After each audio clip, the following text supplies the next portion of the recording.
பொதுவாக வரலட்சுமி விரதம் எப்படி இருப்பது என்று இந்த வீடியோவில் பார்க்கலாம். வரலட்சுமி விரதத்தை ஆடி அல்லது ஆவணி மாதம் பௌர்ணமிக்கு முன் வருகிற வெள்ளிக்கிழமை அன்றுதான் செய்ய வேண்டும். பூஜைக்கு முதல் நாளே வீட்டை சுத்தம் செய்து பூஜை அறையை மெழுகி கோலமிட்டு வெள்ளையடிக்க வேண்டும். வீட்டில் தென்கிழக்கு மூலையில் ஒரு சிறிய மண்டபம் அமைத்து அதை அலங்கரிக்க வேண்டும். மண்டபத்தில் இரு பக்கங்களிலும் வாழைக்கன்று கட்டி பூக்களால் தோரணம் கட்ட வேண்டும். அதில் தங்கம், வெள்ளி அல்லது சந்தனத்தால் செய்யப்பட்ட வரலட்சுமியின் படத்தை வைத்து வழிபடலாம். படத்திற்கு மலர்களால் அலங்கரித்து அதை ஒரு பலகையில் வைக்க வேண்டும். ஒரு வாழை இலை போட்டு அதில் பச்சரிசியை பரப்ப வேண்டும். அரிசியின் மீது தேங்காய், மாவிலை, எலுமிச்சை பழங்கள் ஆகியவற்றை வைத்து லட்சுமிக்கு மஞ்சள் ஆடை அணிவிக்க வேண்டும். ஒரு கலசத்தை எடுத்து அதன் மேல் முழு தேங்காயை வைக்க வேண்டும். கலசத்தை சுற்றி மஞ்சள் நிற கயிற்றை இணைத்து கட்ட வேண்டும். தேங்காயின் மேல் குங்குமம் இட வேண்டும். அதை அரிசியின் நடுவில் வைக்க வேண்டும்.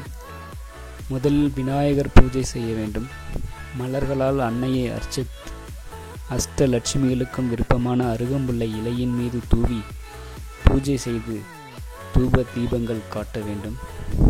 அன்னம், பாயாசம், பழவகைகள் நிவேதனம் செய்ய வேண்டும். ஆரத்தி தட்டுகளால் பூஜை செய்ய வேண்டும். பின்னர் வரலட்சுமியின் முன் வைத்திருந்த நோன்பு சரட்டை மஞ்சள் குங்குமம் இட்ட மலர்களோடு சேர்த்து கழுத்தில் கட்டி கொள்ள வேண்டும். பூஜையின் போது அஷ்டலட்சுமி சோஸ்திரம், கனகாதர சோஸ்திரம், மகாலட்சுமி சோஸ்திரம் ஆகியவற்றை படிக்க வேண்டும். பின் கலசத்தை அரிசி பாத்திரத்துக்குள் வைப்பது விசேஷம். சுமங்கலி பெண்கள் இந்த விரதத்தின் போது தாலி கயிற்றை வைத்து பூஜை செய்து அதனை அணிந்து கொள்ள வேண்டும்.